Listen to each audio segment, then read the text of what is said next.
My name is Eitan Al-Swiyad, and this is my project. So everyone has an opinion on who the greatest basketball player of all time is.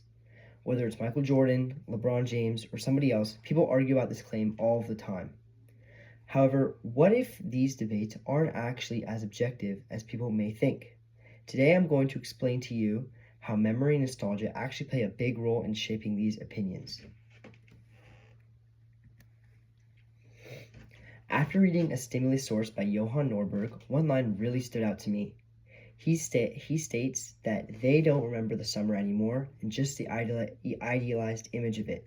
Basically, he is saying that people don't remember things exactly how they originally happened. They remember a better version of it. That made me think about sports, specifically the NBA, and whether fans might be doing the same thing when they talk about older players.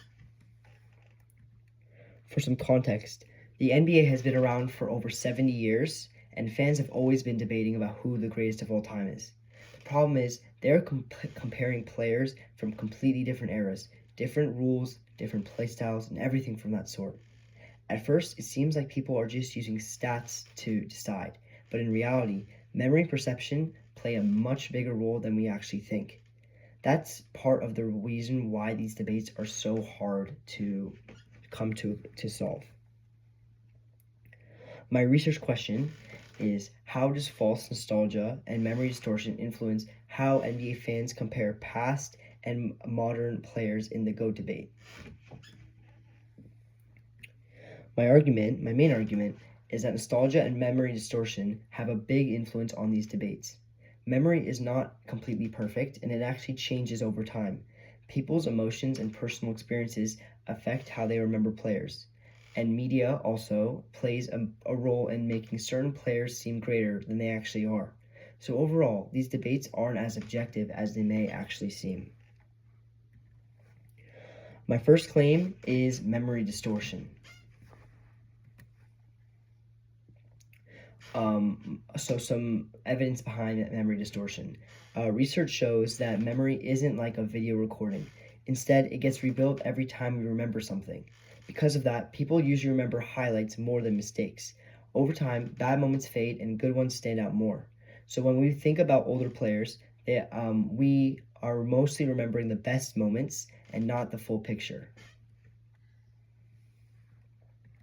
And this can make players seem better than they actually were overall. My second claim is false nostalgia, or nostalgia overall. Nostalgia makes people see the past as better than it really was. People tend to remember the good parts and forget the bad parts. So fans might think that the older era was more competitive or better, even if that's not completely true. This connects back to the stimulus, where Norberg talks about people remembering an idealized image. You can see this in real life too. People always say things like, things were better back then, or of things of that sort, and that same mindset shows up in sports debates online and in person. An example of this can be that you can really see this in the GOAT debates. So a lot of people just go with the first player that comes to mind. For example, Michael Jordan is the first player that people usually say, and that doesn't automatically mean he's the best. It just means that he's the most remembered. But then this goes along with nostalgia and memory distortion. Media and exposure also play a big role in this. The more people hear about someone, the more they're going to believe that they are the greatest of all time.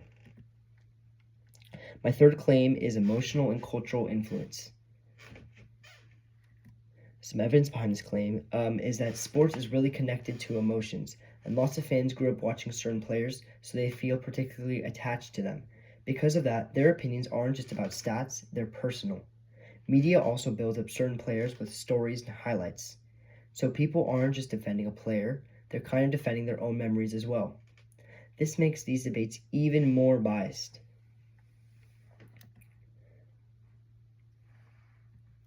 So a counter argument behind these three claims can be that some people may argue that the GOAT debate is, however, objective.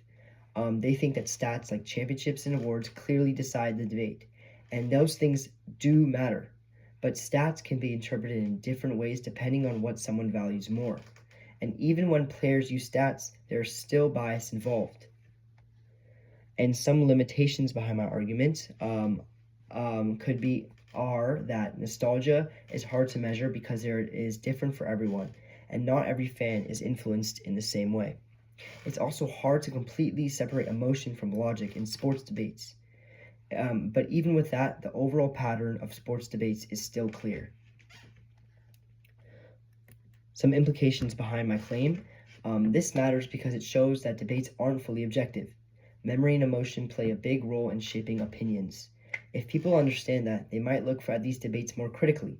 It also affects how players are remembered over time and their legacy. What are some key takeaways in my conclusion?